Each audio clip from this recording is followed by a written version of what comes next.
Hello there, fellow peregrinos. Welcome to El Camino de Santiago Pilgrims podcast, where we talk about planning, preparation, packing, tips, tricks, hacks, and all things inspirational to help you on your way to Santiago and beyond. My name is Bradley Chermside. I am the host and I am also the author of The Only Way is West, the best-selling Camino de Santiago memoir, and I have walked the Camino Frances, the French way. I've walked the Camino Portuguese, the Portuguese way. I've walked the Camino Inglés, the English way, and I've walked the Camino Finisterre. Enough about me, it is time to get into this week's episode. Lace up your boots, everybody. We're hitting the road. Well, hello there once again, fellow peregrinos. Fancy seeing you all here. Welcome to this week's episode where we talk to Dan Jarvis. Dan is the creator of Camino Hacks and Tips, sharing practical, honest advice for anyone planning the Camino de Santiago anytime soon, or later for that matter. A self-confessed pilgrim addict since his first Camino way back in 2016. He's since walked multiple routes, including the French way, the Portuguese way, the Primitivo, the English way, the Camino Madrid, the Bastan, plus the ways to Finisterre and Murcia. Dan's style mixes smart planning tips with videos of what it's really like on the Camino. You can find him on YouTube. He's got 11,000 subscribers, by the way, Instagram, and read his free newsletter on Substack. So, with no further ado, let's get into it.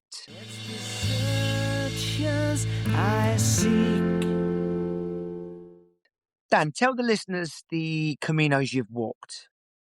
Oh gosh, Brad. So this is where my Camino addiction is kind of brought out into the open. So here we go. So I walked my first Camino, Leon to Santiago on the Camino Frances in 2016. And after that, it's been full Camino Frances, Camino Finisterre, Murcia.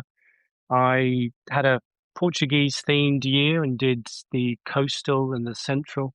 Then went back and walked the spiritual. I've walked the Camino del Bastan, Camino Inglés from A Coruña and Ferrol, Camino Primitivo, Camino de Madrid, and a little bit of the San Salvador. I didn't get to complete that one though.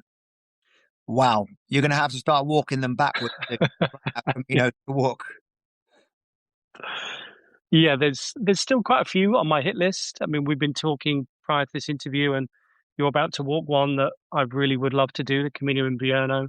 I'm going to go and do the Mozarabe. So there's still quite a few for me to go and explore and get lost on. So the next one's going to be? The Mozarabe from Malaga. We've only got 2 weeks, so I'll probably get just as far as, apologies if I mispronounce this, is it Cordoba? Yeah. Yeah, so I'll get around there and then, don't know, maybe another one a bit later on in the year. And when are you doing that? I'll do that in April, so I thought it would be warm enough down south. Yeah. It's any later than April, that'll be very hot. Yeah, good shout. I love sitting in the sun by the ocean or by a pool, but walking in it, I turn into a moaning kind of sweaty Englishman. So nobody needs to see that. Don't we?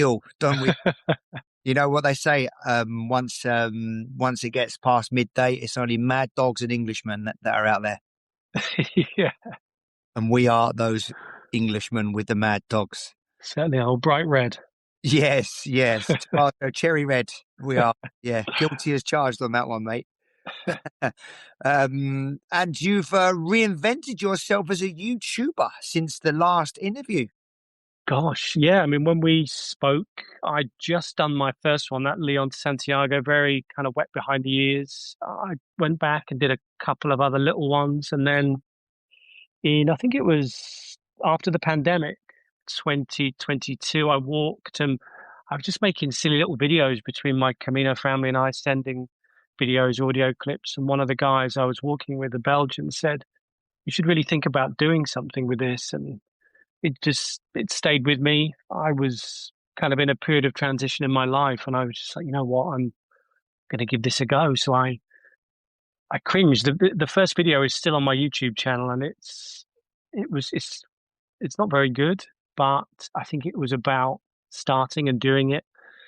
Then slow kind of incremental improvements. And I made, I think, about 5 or 6 videos in. One kind of exploded and got tens of thousands of views and monetized me. And I thought, okay, well, maybe I'm onto something there. And I've kept at it, kind of ebbed and flowed, and really enjoyed kind of documenting some of my Caminos because I just thought I don't know about you, but I love helping other people. I always encourage people to go and do it. And I said, message me and I'll help you. And I thought, well, I could turn that into videos really. So yeah, there's a kind of a passion behind that for the Camino. Spread the Camino love. Yeah. That's right. And on those YouTube videos, your channel, Yeah. you've got a video where you titled this 8 Things You Wish You Knew About the Camino. As a teaser for that video, tell us all those things, but what you think is the most important. I think probably for new pilgrims and for me sometimes when I return is it can seem quite a big thing, a massive thing. And my reassurance or my kind of thing I wish I knew is it will be okay. You will be nervous. You will find a bed. I doubt you'll get lost, but if you do, you'll find your way. If things you don't get to stay in the albergue you don't want to stay in, you can end up finding somewhere better. It it will be okay. And I think it's really important to say that to people who are new because, like I say, it's very different. Like you've got to learn about pilgrim passports, albergues, following arrows and stamps, but it will be okay. Like they say, the Camino provides. Yep. And I think that's a lovely sentiment or a lovely reminder as well, because there's so many different worries that you have when you first start out. Yeah. Like you mentioned there, where am I going to sleep? Where am I going to eat? There's no shortage of people that want to help you on the Camino, whether it's your pilgrims or whether it's the locals. The locals just, they'll fall over themselves to help you. The Spanish are such lovely people. So it will be okay. That's a lovely way to start. You Thank you. mentioned 4 amazing Camino websites. So let listeners Yeah. know one, and why is it amazing? Why is it amazing? Okay, so probably the one I would recommend is called Camino de Santiago.me, and that's the Casa Forum. And that's like a big forum, lots, thousands and thousands of pilgrims from all over the globe all go on there. And it's a great resource if you want to learn about a Camino, if you want to hear about kind of what's going on in the Camino at the moment. Like only the other day, someone posted that 2 pilgrims had to be rescued from the snow on the Pyrenees, I think on the Napoleon route. I don't think you're allowed to walk it at the moment, so they might be being fined. So it's great for up-to-date information. And if you ever have a question, these people are so knowledgeable. And I get sent like a collated email every day of the top forum threads. It's just a great way of keeping connected with the Camino and knowing that there's all these knowledgeable people out there should you have any questions from which route to take to kind of gear and backpack and everything really. So it's a handy resource. Camino de Santiago.me. That's correct. Yeah. And that's aligned with Casa Eva, isn't it? Yeah. So the guy who has a store in Santiago de Compostela, who actually has never walked the Camino, but is famous for the Camino and his Camino shop and forum. Oh, really? That's very. I'm really surprised to hear that. Well, he's overachieved, then, hasn't he? Definitely. Certainly, I don't know if he's done it since, but I know Yeah. about a year or 2 ago he admitted. So I haven't had time. I've been busy with my business, and I thought, oh, okay, well, Yeah, definitely. Right. Okay. So we're in our pre-interview chat, Dan. You said you got a bit of an addiction, or you gave yourself what was it, a special Camino Portuguese year. yes, yeah. Tell us about that.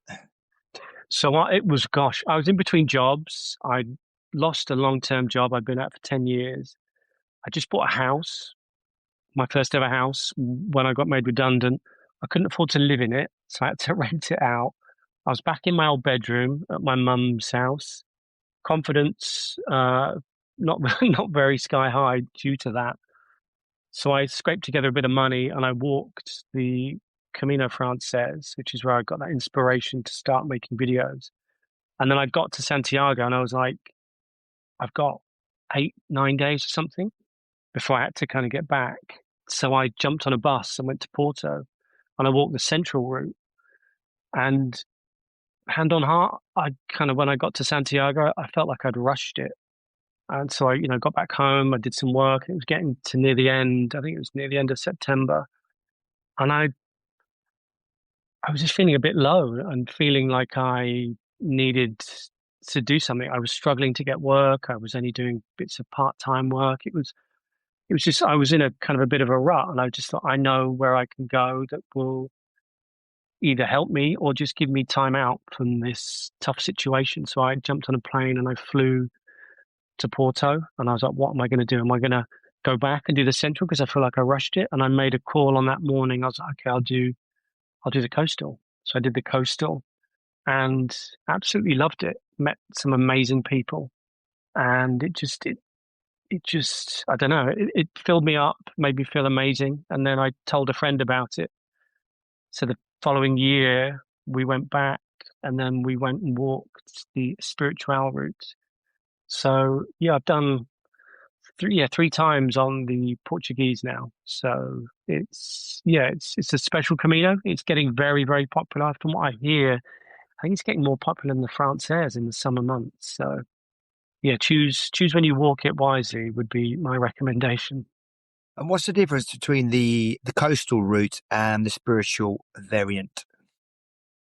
So the coastal, that will be on the coast. So from my experience, it was from Porto. So you walk along the coast up to a town. Apologies if my pronunciation is incorrect. Camino, and you have a decision. You stay on the coast where you just get a river taxi over. You carry on all the way up to Vigo. So that's, anywhere from 7, 8, 9 days, depending on how far you walk. The spiritual variant is just after Pontevedra on the central route. There's a little sign and you go off to the left, and it's a 3-day variant, which on the final day, it's really quite special. You take a boat from, I can't remember, the port to just outside Padron. And apparently, I don't know, this is what they say, it was the route that St. James's remains took in a stone boat. So that's kind of its religious and Camino significance. So coastal route is a lot longer, and the spiritual route is a 3-day variant. So you could potentially walk the inland route on the Camino Portuguese, then take the spiritual route from Pontevedra. Yeah, so you could walk the central and easily hit the littoral, the spiritual variant, or you could walk half of the coastal up to Camino, and then you cut in, Yeah, and you go to Valencia, and then Tui, and then you're on the central. that's interesting because that's another way to potentially do the Portuguese then. So, could be on There's my list, that one. I there's didn't so realize many you got it from variants. Pontevedra. I thought you had to go along the coastal route.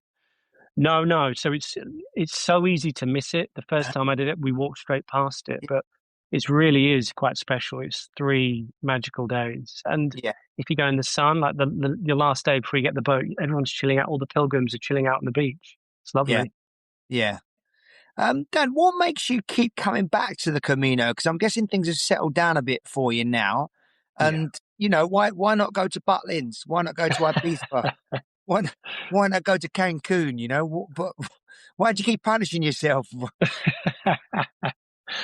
I do ask myself that routinely in the mirror every morning. What are you doing? You booked another one, crazy man. I would say it's a mixture of quite a few things, really. It's a place where I go back to for the pilgrim community. You meet the best of everyone out there. People are so kind, as you've mentioned, so open. It's a place where you meet people. Sometimes they're in transition of different phases of their life. Sometimes they're celebrating, sometimes they're commiserating. People are very quick to share their story, and not in a kind of a self-indulgent type way. There's just a real beautiful openness to people. And I realized through doing those Caminos back in the day is I really love those connections. And I also crave alone time. So you get to be around people in the cafes and the albergues, and then you get to walk in nature. And it was a place I would go to for almost to kind of, I don't know, it was restorative, but now it's somewhere that I go that, I don't know, it just charges me up. I love doing it. And on a practical level, it's close, it's cheap, it's active. I get to be outside. And yeah, I don't know. I think I would prefer that to beers in Ayia Napa or, clubbing all night, and I can't drink like I could when I was Hey, 20 or you're lying. 30. Big pictures of your Estrella Galicias on your YouTube channel, and I do love an Estrella Galicia, but I earn it. I walk yeah. for 6, 7 hours and then I have it Oh, how good does it taste after that? ice cold. Yeah. Yeah, in the with the sun shining and a cold beer, there's nothing like it. I tell you what I do love. I love it when they have the pints in the freezer and they pour you a draft and the bits of frozen ice and beer float to the top after a Yeah, hot day. Like, oh, it's absolute heaven. the frosted glasses. Yeah, Yes. what it's all about. I ain't drinking it if it ain't frosted. No, of course.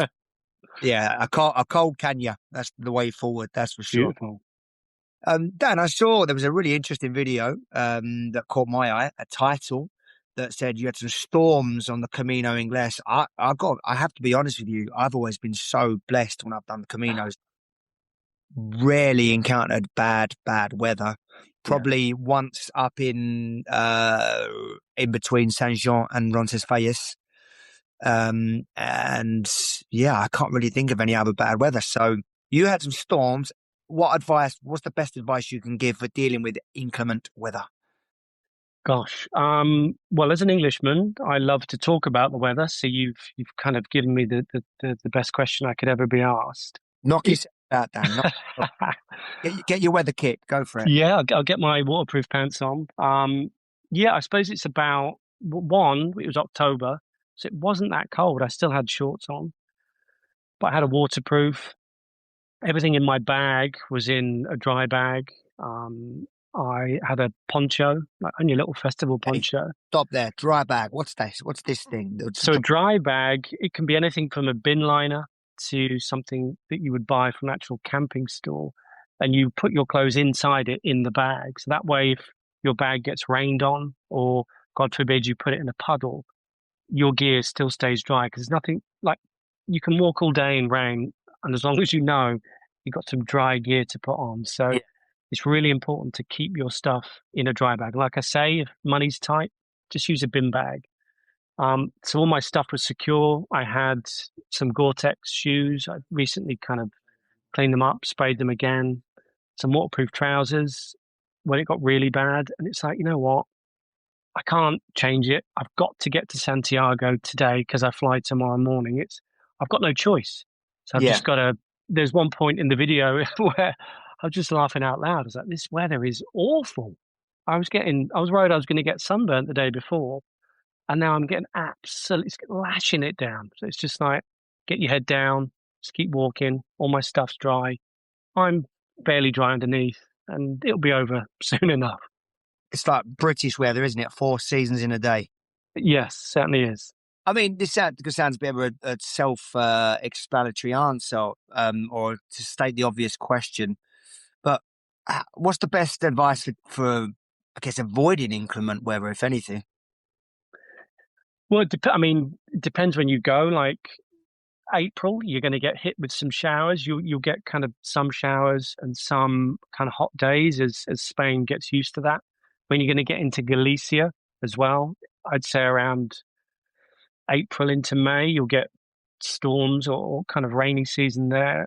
What I've started doing is in April when I like to go almost at the start of my Camino, I go further down south. So last year in April, I walked the Camino de Madrid. We only had maybe 1, 2 days of light rain. Yeah, so it's just being prepared for it. Really, I would prefer to walk when it's nicer. That kind of maybe late May, June, when it's nice and warm, but not crazy kind of August, September heat. Yeah, yeah. I mean, I've just recently moved to southern Spain, and I was unprepared for the heat Yeah, when it kind of hits the end of May. the heat is incredible. Really? There's a humidity that is look.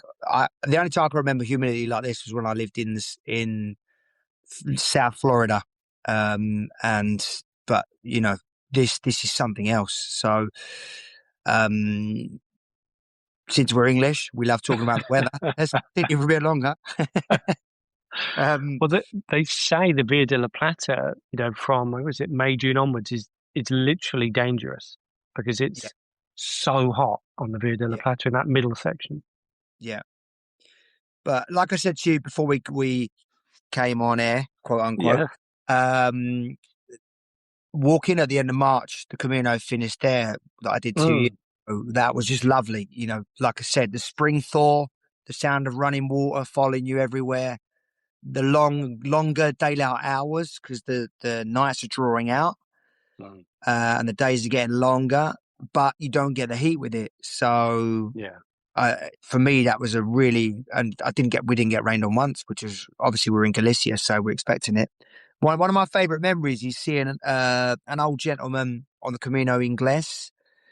It was July, and he was walking around with an umbrella hooked onto the back of his shirt. Oh.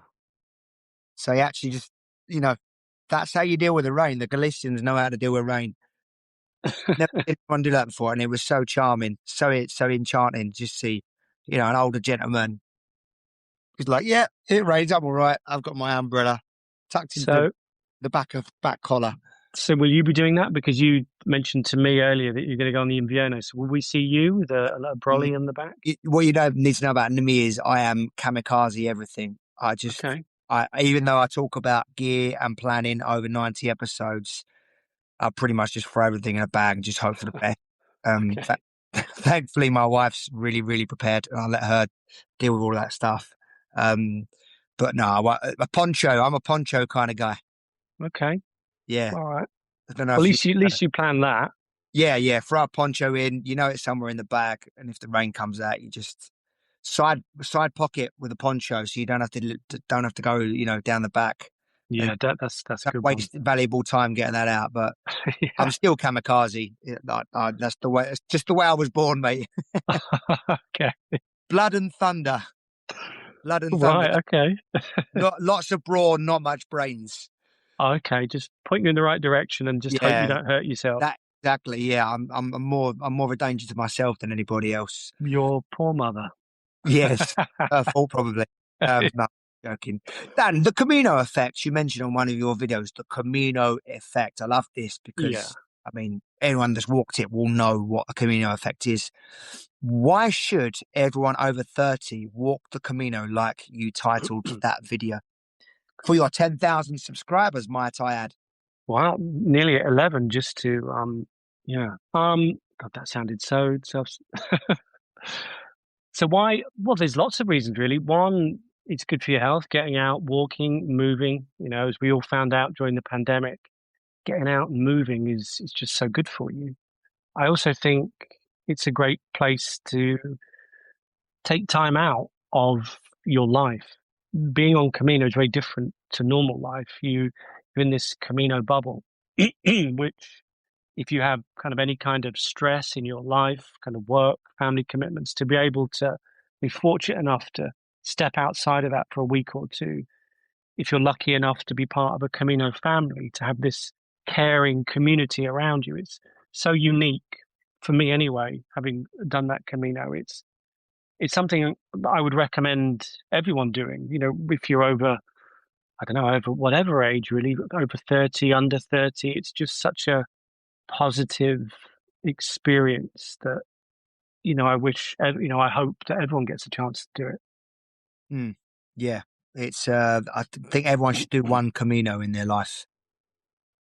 Yeah, and the one of the things that I do kind of point out in some of my videos, because there can be some, word this carefully, some kind of Puritans who you've got to do this, you can't book, you can't ever send your bag on, you've got to do, rule after rule after rule. And I think what it's important to stress is some people, they don't really vibe with the thought of sharing a room with 40 other people, 10 of them who snore like trains. Or some people might not be able to do long distances. Some people might not be able to take big, heavy bags. But I think there is something in the Camino for everyone. And that's another beauty of it. There's not a one size fits all from my perspective. Yeah, there's definitely a version of a Camino out there that could suit all levels, all abilities, all fitness levels. So yeah, and I think for anyone that's listening to this, maybe it's the first time they're tuning in, thinking, "Oh, I've got to take a month off." You don't have to take a month off. No. It could be just a few days, Yeah, could be just a few weeks. It can be as long as you want it to be. Um, definitely. so yeah, Dan, I'm probably guilty of this, and that is making the Camino look like it's utopia. Sound yeah. We all know it's not, but Yeah. I'm biased. We all love the Camino, but I think it's important people that haven't walked it before get the full picture, Mm. warts and all. So one of your videos is titled "Bed Races and Bathroom Nightmares." I'm really, really wanting to hear more about this. Are you sure? You might not want to after I Yeah, finish telling it. get the full. Let's get the full story. I'd actually forgotten about that video until you you mentioned it. So that was on the Camino Inglés when I walked from Ferrol in June, and we left early because there was it was all this talk around the albergue. Oh, this is the pinch point on the Camino Inglés, Hospital de Bruma.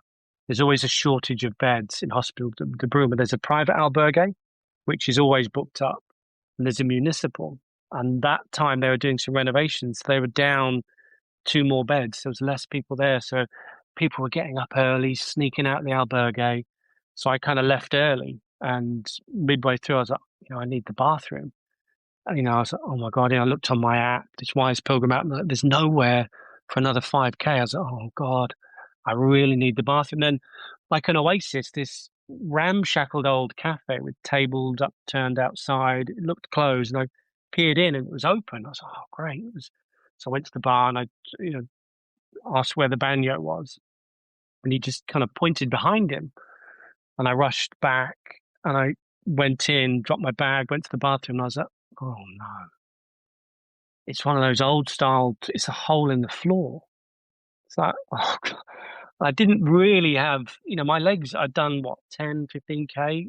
Started to wake up. I'd only been walking for 2 or 3 days on the Inglés. I was like, oh my God, I don't know if I've got the leg strength to kind of get through this. I don't want to fall in. I did what I had to do, came out. I then rushed to Hospital de Bruma. I managed to get one of the last beds. And some people weren't so lucky, they're having to get taxis off and taxied off the Camino and then come back the next day. And I was talking to a German pilgrim, and I regaled him of my bathroom incident, and he started laughing. I said, "Why are you laughing? What?" And he said, "You didn't ask." I was like, "What do you mean you didn't ask?" The bar had been renovated. There was proper bathrooms at the other side, and I was like, "Oh no, he didn't tell me." So my friend got to sit on a porcelain throne where I had to. Well, I didn't get to do that. I don't really need to paint you a picture. TMI. No, I mean, this exactly what I was thinking. You've walked all that way. The last thing you want to be doing is squatting, Yeah, deep squat. you can't really take your walking poles into the toilet for a ballot, for holding yourself up. But I also think, Dan, what you're painting the picture of there is that Spain is so primitive in many ways still. And for pilgrims to be first time pilgrims, particularly to be prepared for that me and Rachel, my wife, were saying the other day about when we were in some cafe and we asked where the toilet was, and we had to walk through someone's living room with the bar of the cafe and then go and use the family toilet. It's like the toothbrushes are there, the shower gels are all there, and you feel a bit weird, don't you? But that is sometimes it's actually the charm of the Camino, that it is a Yeah, throwback to old times. I think that's one of the beauties of it. You go to these places and it's not commercialized.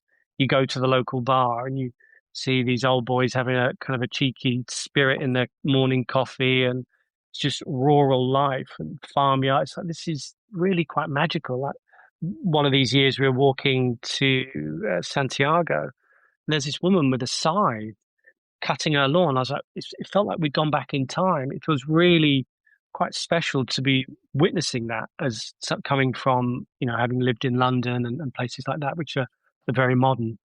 And now you're in Milton Keynes and just getting lost on roundabouts, basically. Yeah. Yep. And the Pretty much. concrete cows, don't forget Was that? that. We also are kind of national, well, I'd say national, local monument is concrete cows. Oh, wow. Yeah. That's They're not that impressive, trust me. that's clutching at straws for monuments, that isn't it? But Yeah, certainly are. pardon the pun. Right. You got another video on there, 8 Camino highlights you don't want to miss. Tease the listeners with one. So the Camino Frances, that's what the highlights are about. And one of them is swimming spots on the Camino Frances. Walking, like I say, from May onwards is beautiful. And I love wild swimming. And the Camino Frances is amazing for that. So one of the first places where I like to go is in Zubiri. There's the bridge over the water. Pilgrims rest up there, have a packed lunch, share some beers, some refreshments, have a dip in the ice cold water. Stayer and wonderful, which No is crocodile? mentioned. Sorry, No crocodiles? not that I no. I think they're on lunch when I went Good to swimming. know. Good to know.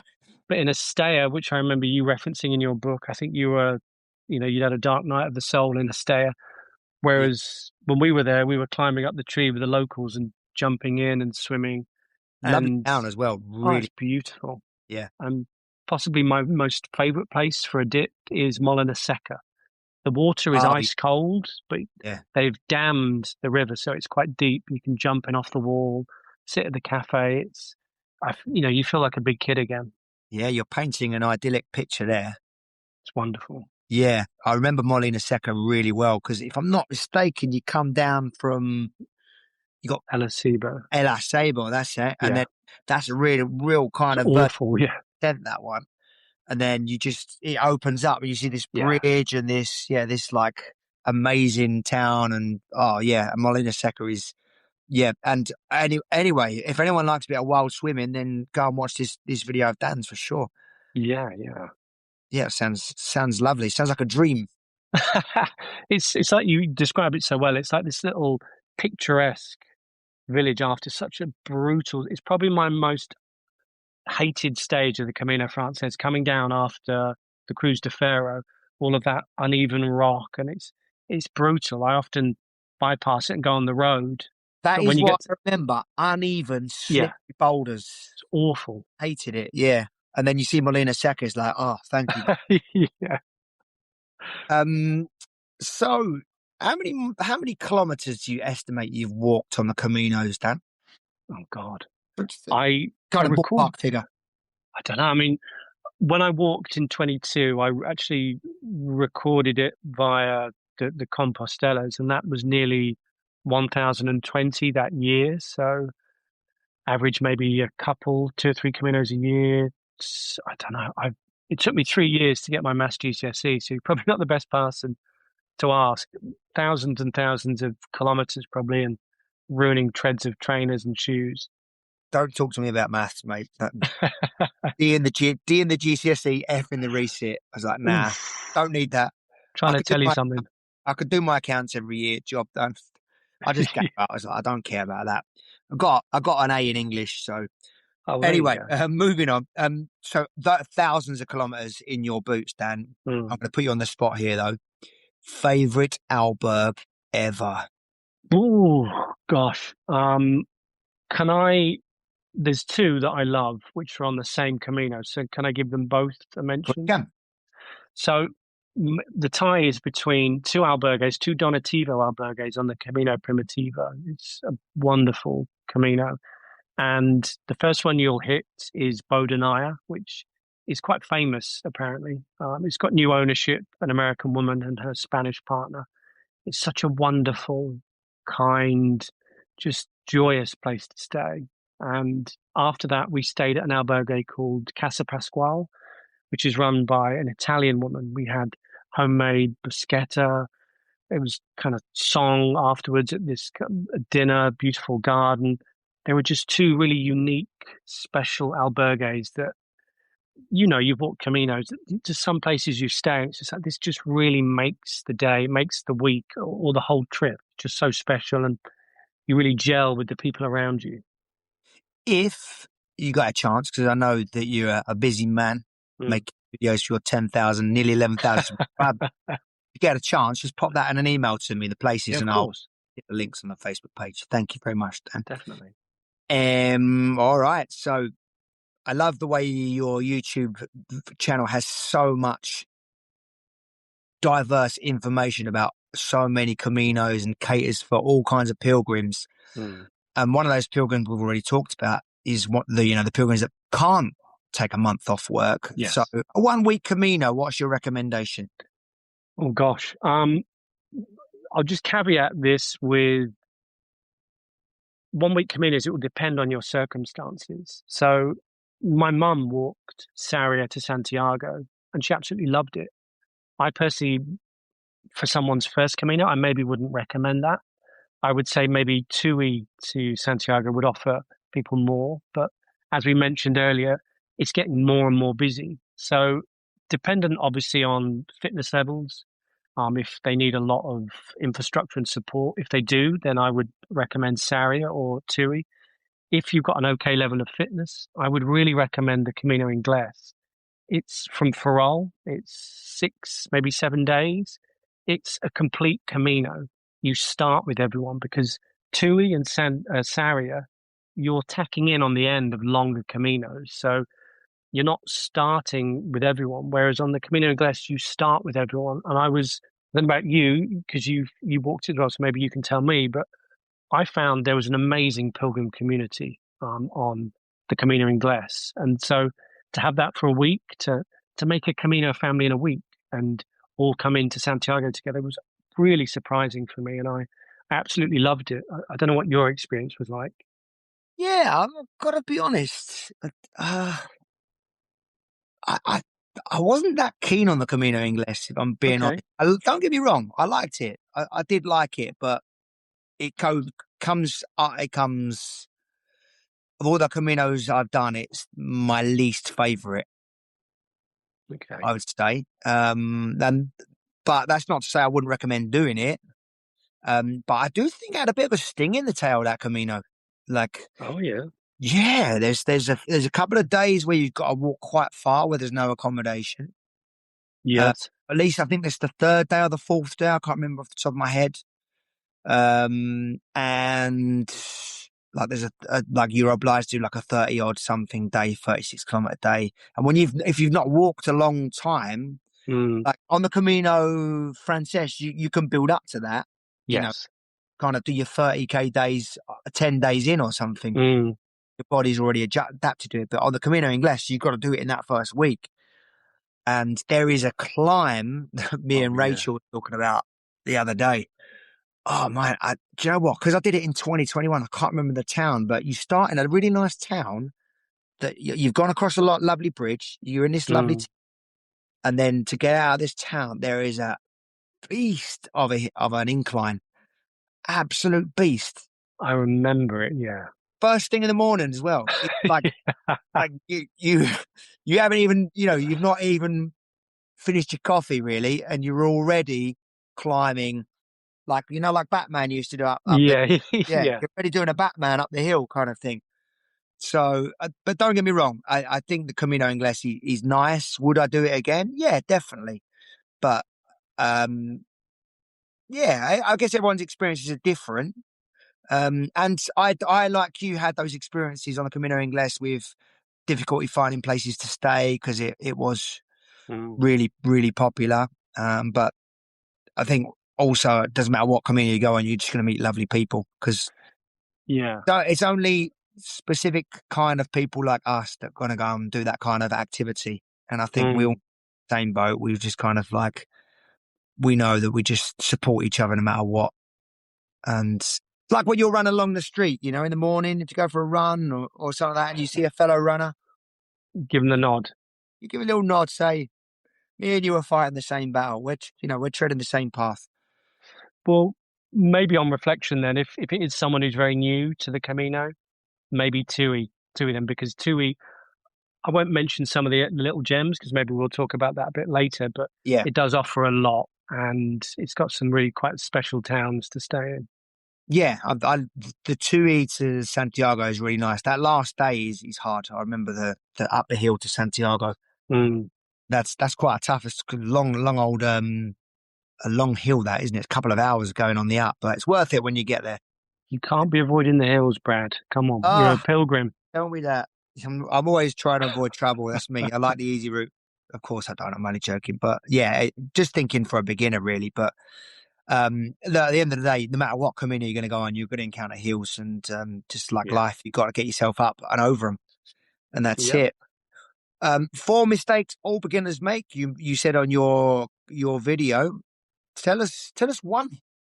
Tell us one. Yeah. Well, I made all of the mistakes, so I would say probably the biggest one is taking too much stuff. Hmm. There's this, someone else coined this phrase. I believe it's Rob from Rob's Camino, and he said, "Don't pack your fears." And I think a lot of us can be guilty of that at the start of our Caminos. Yeah. I from experience, I would say try and get it down to about 6-7 kilograms. Yeah, if not lighter. Yeah, like You got yours down to that, if not lighter. Yeah. Oh, okay. You go lighter, do you? I try. I mean, I've done like when I did the You'll go Madrid one pair of last year, socks, one pair of pants, and you're good to go.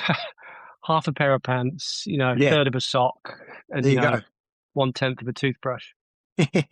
Just one. Yeah. Just one strand on the just a piece of floss. Come back absolutely stinking, semi-naked, but at least my pack's light. Yeah. You did. You saved your back. That's the main thing, isn't it? Give me no hidden gem, please, Dan. You've obviously got loads, but tell us one. Wow, this is what I was alluding to when we were talking about TUI. So on the way to Santiago on the TUI route, I think it's the day before that last day, is a town called Caldas de Reis. Oh, nice. It's a lovely town. In that town, there's a private spring where you have to pay to go in. It's like a natural spring. If you walk past that to the right of the building, there's almost like an old, ye olde Spanish kind of roofed washing area where Spanish locals would wash their clothes in the water. They don't do that now, but they've still got water in it. You put your feet in there, it's as warm as a bath. And we'd all been walking for quite a while that day, put our legs in, and everyone's like, let's just get in. So everyone got in. It's absolutely beautiful. It's like being in a bath. And yeah, it's all natural hot springs. So that is an absolute gem. Did you find it when you walked I past that route? saw it. Was it down by the river, by the bridge? I'm not sure. It's basically you're in like a square and you've got that building. So you've got like a church behind you and you've got the private spa on your left. You just walk down it, down Yeah. this side road. It's just like a little kind of roofed concrete thing Ah. with the stone slabs pointing inward to a load of water. Yeah. I must It's have. not very big. I must have walked past it, and I remember looking at something, thinking, "Is that a natural thermal spa or something like that?" But I didn't actually Ah, go into it. But you'd have to go I've been back. to that town twice, and I've got really fond memories of it. Actually, There's an amazing albergue there as well. Albor with the most amazing stamp. Albor. Yeah, it rings a bell. I think last time when me and my wife stayed there, we stayed in like a private hotel that had like a big swimming pool and stuff. And Oh, look at you. uh, Well, the 1%, yeah, well, it was just like 50 quid. It was like, there's a Yeah. swimming pool there, just go and jump in it, innit? Yeah, yeah. But yeah, Caldas de Reis, beautiful town, and me and Rach, we got our memories of that because there was like this waiter was for this pizza restaurant, and he was like the world's worst waiter, Okay. and it was just so funny that he just I think I've told the story on the podcast before, but it's worth telling again. Like I went up to him and said, "Can I get a table?" And all he did was show me this long list of all these orders that he's got to get through, and kind of went. And I did say, "Please, not another customer." And I felt bad for wanting to come and eat in his restaurant. I was like, "Well, I'll just take this table here, and oh, like, whenever you're ready, we'll be here." So British about stuff. We probably got a pizza about an hour and a half, 2 hours later. But what was really funny was his service was so bad, people were going from his restaurant to like fast food places and then bringing the food back. Oh God. It was like he was trying to get the sack. Have you ever heard of the singing waiters? No, not really. Imagine John Cleese, 40 Towers, being a Oh, waiter. okay. Yeah, imagine 40 Towers being a waiter is kind of like someone who was purposely being John Cleese. Oh, okay. It was so funny. We were actually just like, I went from being angry that I wasn't being served to actually just laughing because the, Private show. yeah, you had to laugh at the end. You know, when you're a pilgrim, you're hungry, you just need food, don't you? Um, I get hangry. That's, guilty as charged there. But in the end, we were just laughing so much. There. So yeah, hopefully that waiter's still there for a bit of entertainment. seek out the hot spring and the crappy waiter. Oh, he was so funny. Okay, so hidden gem that we spoke about that. Well, we're on the topic of restaurants. A specific restaurant recommendation. Oh gosh, this one might be a bit controversial, Brad. So, but McDonald's. how did you guess? No, like you've walked the whole Camino Frances, and if you've been walking for 5, 6 weeks, you've had a lot of pilgrim menus, and your vegetables are generally just chips, maybe the odd bit of kind of pimento, like a pepper. So we discovered it in 22, we got to Santiago, we discovered this place called OK Wok, where you go in. So it's on Rue de Franco, which is on with all the restaurants and the trinket shops. And it's you pick your vegetables, fresh vegetables, pick your meat or tofu, pick your noodles. You just fry it up in a big wok. And it's so nice to have something just a bit different for lunch or for dinner. It's really reasonably priced. And it became a real pilgrim hangout for us when we went there. So yeah, OK Wok, bit different, maybe not to everyone's taste, but really, really recommend it in Santiago. Okay, Wok. I was not expecting that, Dan, but No. no, but hey, this is what this is all about, covering new ground. We're going to be in Santiago in about 2 months. So, Okay. Rach, write that down. Okay, Wok. I expect pictures from your lovely noodle-based lunch Hey, or dinner. don't make me eat with chopsticks because that's just torture. I'm one of those guys that stabs them. It stabs, because I can't Oh, actually work chopsticks properly. so you're probably going to get forcefully thrown out of there. Yeah, well, my brother lives in Shanghai as well, so I'm Oh, bringing God. the Chinese Chermsides to shame, I think. But shout out to my brother over there in Shanghai. An expert packing tip, please, Dan. I think it would probably go back to that one of those recommendations. You can get by with a lot less. 2 pairs of pants, 2 pairs of socks. Um, but I think another element to it is you can pack a few luxuries. Obviously, don't take, your favorite hardback books, but you're not going to war. You are allowed a few luxuries. So pack less, put some things in that maybe make your trip a bit more bearable. So I do not get on with albergue pillows. They're like bags of cement. So I take a little Thermarest travel pillow. It's like a nice material one. I can fold it in half. Doesn't weigh much. Does take up a bit of space, but that for me is a luxury. It doesn't weigh much. So yeah, one outfit for walking in, one outfit for chilling in, the day after. Light travel bits and bobs like towels and things like that. You do not need a lot of stuff. It's not like a kind of a thing where everyone gets dolled up to go out. Everyone's dressed in their walking gear. So that would be my recommendation. Do you have kind of any other ones to add or want to pick holes in my No, theory? I'm just. This is a good refresher for me because Oh, okay. I haven't walked one in 2 years. I'm relaunching the podcast currently, Yeah. so my Camino knowledge of packing and everything's a bit rusty, in all honesty. So this is a good refresher for me. No, you're the expert. I'm the re-emerging rookie. So what would As I told you, I'm just blood and thunder. Throw things in a bag. Go.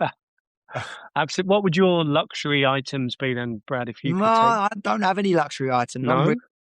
I don't have any at all. I'm Oh, really wow. low maintenance. I don't have any.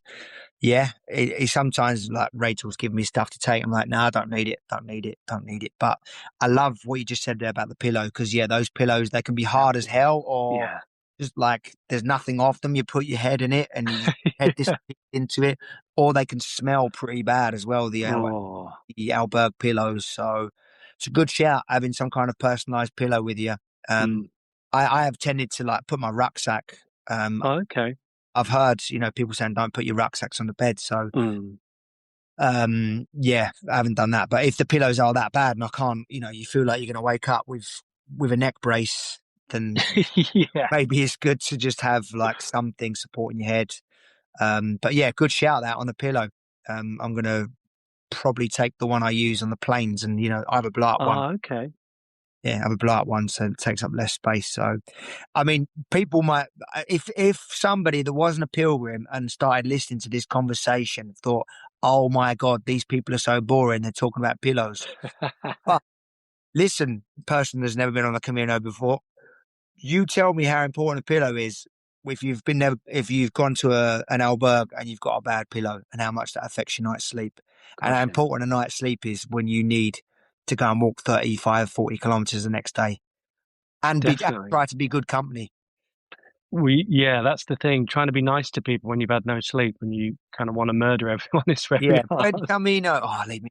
No, it's in all honesty, it's really, really, it's a great tip that. So thank you. Thanks Okay. for the refresher. All Right, right. Dan, just like pilgrims can go on a lap of honor from Santiago to Finisterre and walk the extra 100 kilometers, a little bit less, to the Atlantic Ocean, we're going on a lap of honor round of questions right now. So short, sharp, quick answers, quick Okay. fire round.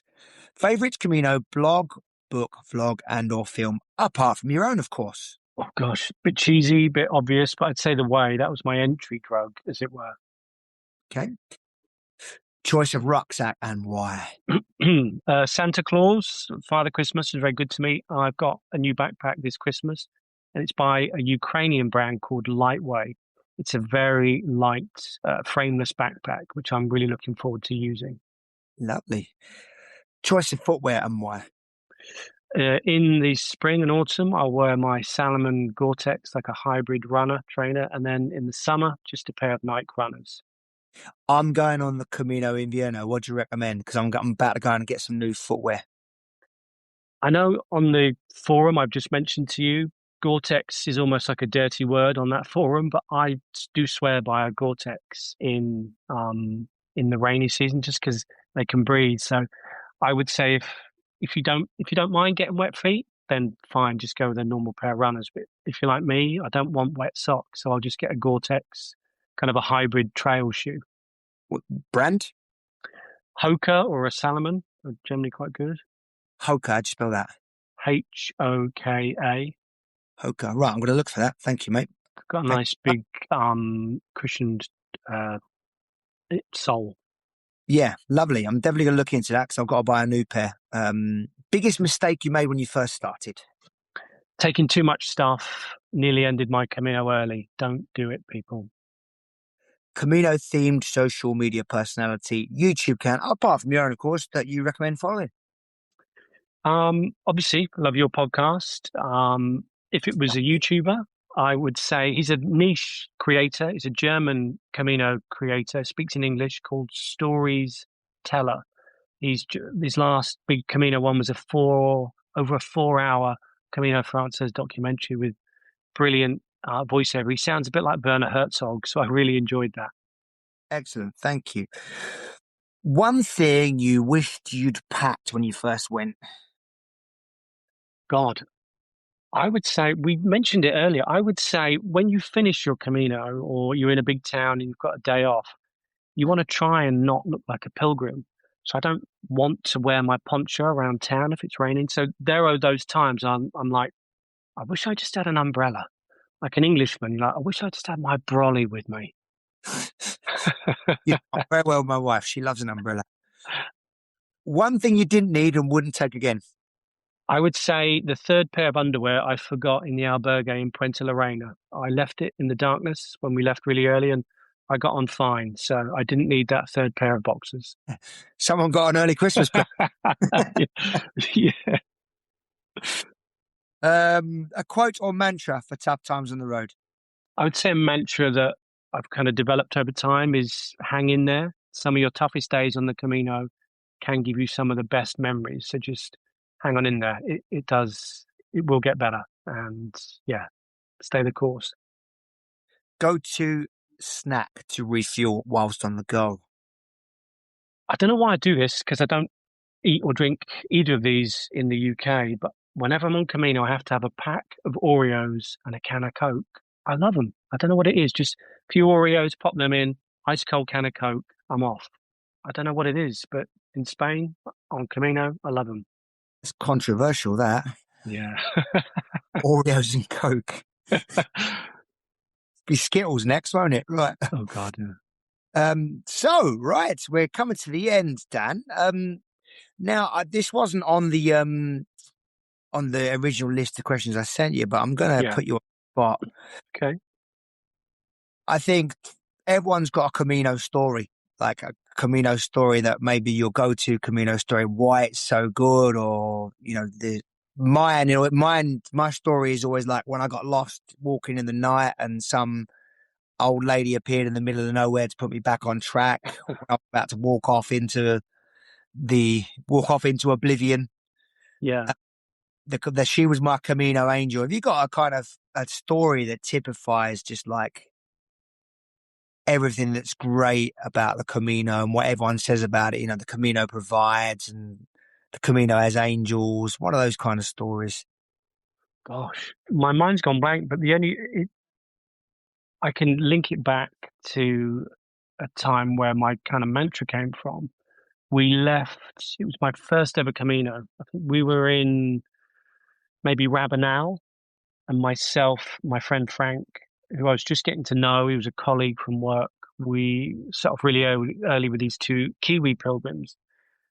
And I don't know what I ate, but I ate something that didn't agree with me. And as we're walking in the darkness, I just got this unbelievable sickness. And I just felt so uncomfortable, anxious. I didn't know these people very well. I didn't want to be sick in front of them. I literally wanted to lie down and not do anything. But then I was like, I've walked too far to go back. There's no way a taxi can come. I have to keep going. And it was just getting worse and worse, wave after wave after wave of sickness.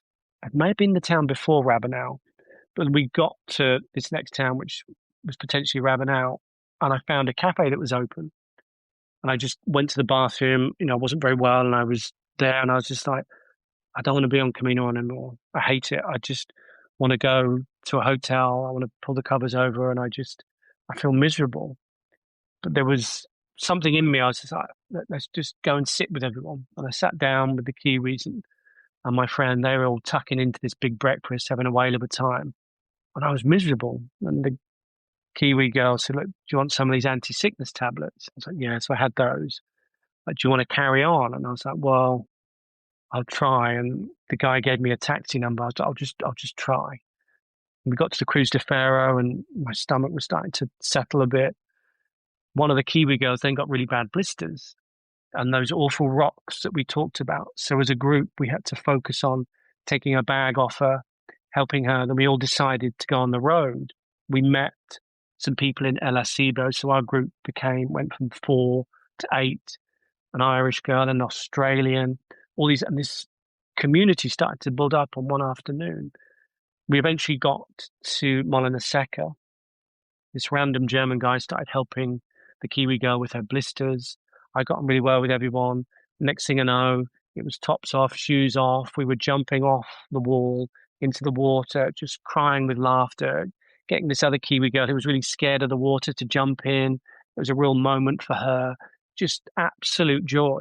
And then all of us walking together from Molina Seca. I think it's, with the Knights Templar Castle, that big town, which is the start of the Invierno. I forget the name. Ponferrada. Ponferrada, yeah. And all of us walking to there, and myself and Frank said goodbye to the Kiwi girls, walked to our hotel, and I was like, that was one of the best days. And I wanted to pull the ripcord. I wanted out, and I wanted to cancel it. I hated it, but I kind of had to stay the course, and I'm so glad I did. And that stayed with me, and that's what helped foster that mantra. So I think the Camino was the angel for me because it turned it around and just made me realize that, don't run away from these things. Just kind of grit your teeth, get through it. The kindness of others. It was a beautiful encapsulation of everything that I still love about the Camino. And I think that ties nicely as well back to the very first question.